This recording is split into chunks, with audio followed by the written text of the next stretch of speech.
What is the ROI on a $499,000 Airbnb in Clear Lake, California? Let's find out. So I found this newly remodeled lakefront house in Clear Lake, California. It's 1,524 square feet with 3 bedrooms, 3 bathrooms, and there's a guest suite on the bottom floor. Plus, it comes with about 5,000 additional square feet of land and a brand new automatic dock. Let's see how much this can actually make as an Airbnb. Step 1. First thing we're going to do is take this purchase price and divide it by 6.5. This gives us the minimum revenue target we need to hit for this property to be profitable. Step 2. Now I'm going to take the address and head over to airdna.co, and we're going to paste it into their rentalizer tool. Step 3. All right, next we need to customize the comps. When I choose comps for a property, I only select listings within a 20-minute driving distance from the property I'm analyzing. I also focus on the right bedroom and bathroom counts and properties that have amenities I can actually achieve. For example, this property is lakefront with a dock. It has 3 bedrooms and 3 baths. However, I would convert the downstairs suite into a 2-bedroom suite so we can compete with both 3 and 4 bedroom Airbnbs in the area. I also like to create minimum, average, and best case scenario revenue projections. In this case, my minimum is going to be the top 50% of listings for my property type within that 20-minute radius. My average will be the top 25%, and my best case scenario will be the top 10%. The averages of all these ranges should be higher than or equal to my minimum revenue target. Step 4. Now let's calculate our expenses for running this property as a short-term rental. Let's say we put around $100,000 down, that's about 20%, and we use a traditional 30-year fixed mortgage. Our monthly payment would come to around $3,155. Then for utilities, cleaning, turnovers, software, supplies, and everything else, I'd estimate about $2,500 per month minimum. This would leave us with about $8,000 in cash flow in the minimum projection and $46,000 in cash flow in the best case scenario projections. Step 5.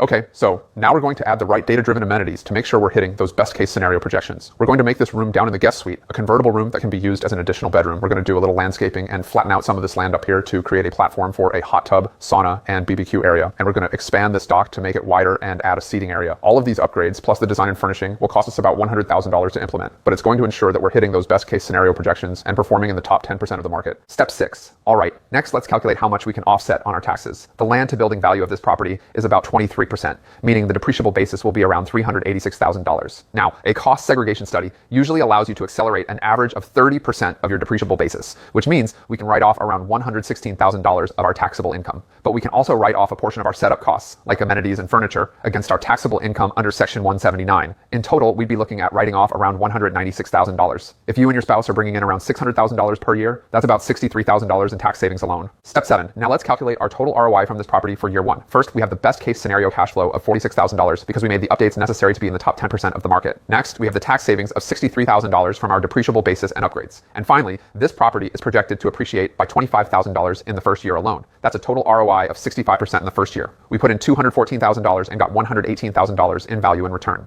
This means that by year 3, all of my cash will be out of the deal. This is why short-term rentals are the best real estate investment you can make. Want to learn how you can figure out the ROI of a potential STR property? Follow me, comment, analyze, and check your DMs for my free guide.